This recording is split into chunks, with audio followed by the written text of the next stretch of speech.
Hello, I'm Ken Samples, and today I'm joined by visiting scholar Sean Oesch, and we're going to talk a little bit about sentience, about artificial intelligence. Sean, this is a very interesting, fascinating, and controversial field.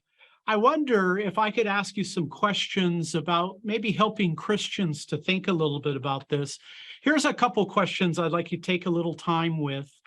Number one, is artificial intelligence ever going to produce a product that will actually think like human beings think? And second, from a Christian worldview point of view, is this something that could be good, or is this something that could be very bad? What's your thinking? Those are both excellent questions, Ken. So regarding the first question, will we ever produce a technology or entity that is actually sentient, like we see in the sci-fi movies? I think the answer is we're not sure.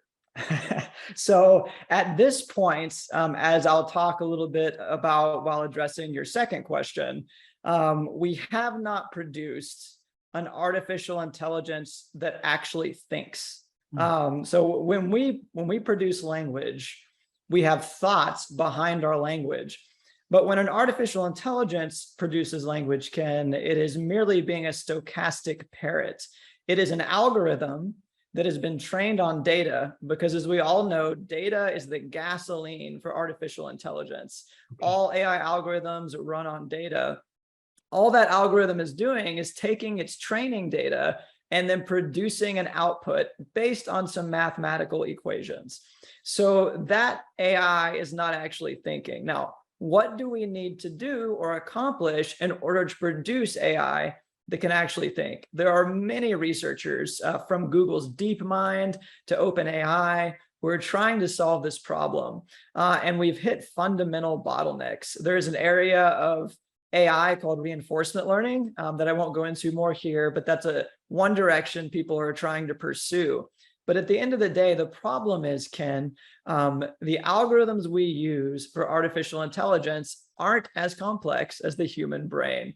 So God has produced a very amazing entity in our brain, and engineers are still baffled at how to reproduce what's going on in our mind. And that's aside from the question of whether we have a spirit.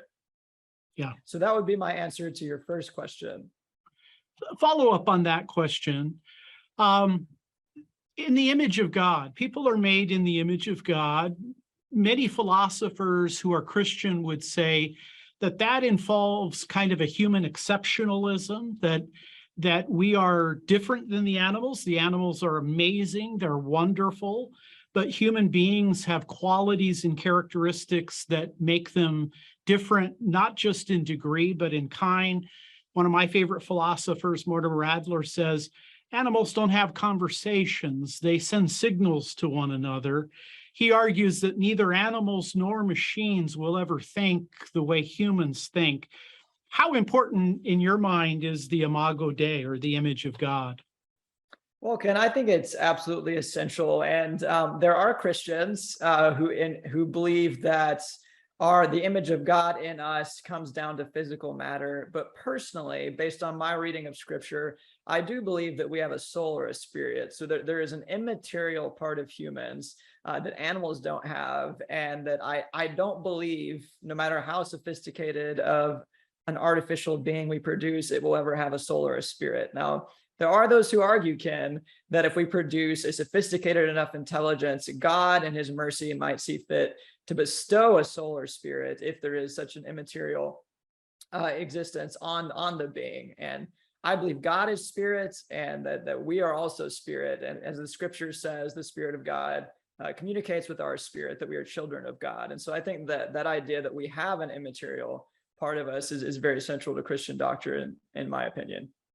Now, that other question I asked initially, what do we think about this? I mean, I like it when I'm driving along and the GPS says, Ken, you need to turn left. And I get lost. I like that voice telling me. On the other hand, there are people who think, wow, this could be used, put in the wrong hands. This may be problematic. How should Christians think about whether it's good or bad? Yeah, that's a great question, Ken. So regarding sentience, this is what I would say. Sentience is important because humans perceive any entity capable of producing coherent, contextualized language as sentient. I'll say that again. Humans perceive any entity capable of producing coherent, contextualized language as sentient. The problem is, Ken, AI can produce realistic language like from your GPS or Google Translates, and they can even have conversation. For example, AI chatbots. Recently in the news, many of our viewers probably saw that one of Google's engineers on their Lambda powered chatbot, it used a model called Lambda, an AI model, Blake Lemoine, he believed that the AI that was driving that chatbot was sentient because he asked the AI, "Are you sentient?" And the AI said, "Yes, I am." But it just so happens that AI was trained on a bunch of data produced by humans, and it was just imitating the data. And this is an ethical issue, Ken, because if a human is interacting with a voice, imagine you make a call, someone responds on the other end. What if you don't know if it's a human or an AI? Now you have an ethical quandary because that voice, which could not be, it may be coming from a machine instead of a human, could be used to manipulate you. Wow. And if we go all the way back to the 1960s, so in 1966, a professor at MIT named Joseph Weizenbaum made a chatbot called Eliza. Now, this was a chatbot before deep learning, Ken. So this was not a sophisticated chatbot. No. All that this chatbot did is it took what you said to it and it reworded it as a question. And it was supposed to be a psychologist, right? You tell a psychologist something, they just ask you the question back in the same words. Right. And what happened is that one of Joseph Weizenbaum's secretaries was talking with this chatbot, and he recognized that she was building a relationship with it, even though all it was doing was parroting, repeating back exactly what she was telling it as a question. So this very simple chatbot, this secretary started to build a relationship with it. And in fact, Weizenbaum came out against AI because of this experience, because he felt that it was dangerous. And recently in 2019, the researchers proposed something called the Turing red flag law to address this issue. And this, Ken, is what the Turing red flag law says. An autonomous system should be designed so that it is unlikely to be mistaken for anything besides an autonomous system, and should identify itself at the start of any interaction with another agent. So the big idea is if you're talking to an AI, it should tell you it's an AI at the beginning to avoid the confusion. So I think, Ken, in regards to sentience, this is the main issue, that even though we haven't generated a sentient AI, humans still mistake AI as being sentient. Okay. This is so fascinating. I got to ask you one more question. It's an apologetic question. Let's suppose that we're the best thinkers in the world are able to put together a sentient AI that really thinks autonomously, independently, like a human being would. Would that be an argument for creationism? I mean, after all, you are using all of the intellectual firepower, the best technicians, the best scientists, the best computer specialists. It's one thing for a mind to appear from inanimate matter. It's another thing for a thinking person to create something else that thinks. What's your thoughts about that?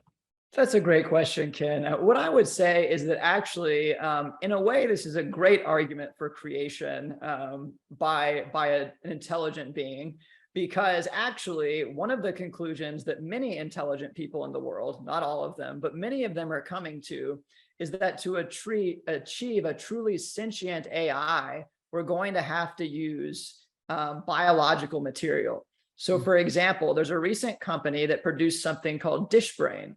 And in a petri dish, they had 800,000 brain cells, and they taught these brain cells by stimulating them with electricity, with electric signals. They taught those brain cells to play the game Pong.